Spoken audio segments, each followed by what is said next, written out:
The biggest challenge is the slow start. You know, you get down by 20, it's just hard to beat a team like that. And then LeBron getting hot from three.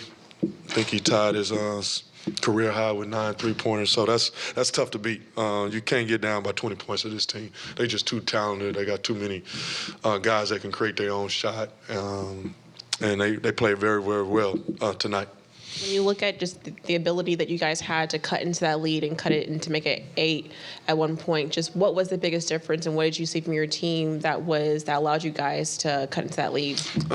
You know, just playing with some more energy and, of course, seeing the ball go in. We started real slow on the offensive end, and they was making everything, but just kind of cutting down on transition buckets, getting stops, and that's what allowed us to cut the lead down. And you know, you take away that first quarter, we played them pretty much, you know, even. So we just can't have quarters like that. I keep telling we're just not that good to have quarters like that and overcome that every time. Chicago, we got down a little bit. We was able to overcome it, but that's not a good recipe to have to try to get wins. So we got a game tomorrow. We need to get out to a good start. Indiana is a very fast-paced team that loves to play fast in the first quarter and love to get out. So we have to have our attention to detail, knowing our game plan, and getting stops with Indiana.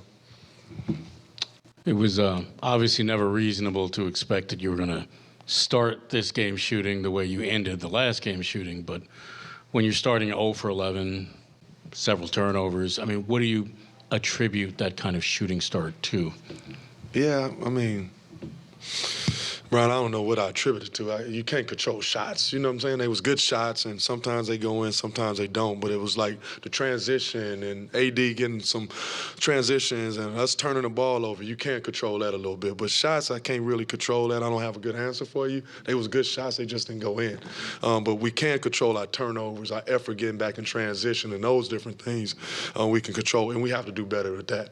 But we was getting good looks. It was the same looks we was getting the other night. They was just going in. So the process was right, but our process wasn't right on the defensive end where we wasn't doing our coverages that we set out we was going to do in pregame.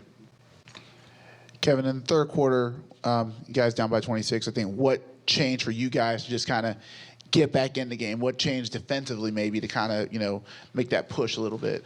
Getting stops, 19 turnovers. I bet you a bunch of those turnovers was in the third quarter. Being active hands, not fouling them, and getting back in transition. And then, you know, CT got hot a little bit with some couple threes and a couple and ones. And, you know, Trendon was playing well, and Mikal made a couple shots in that run too. Kevin, to the point about some of those adjustments, which did you find most effective?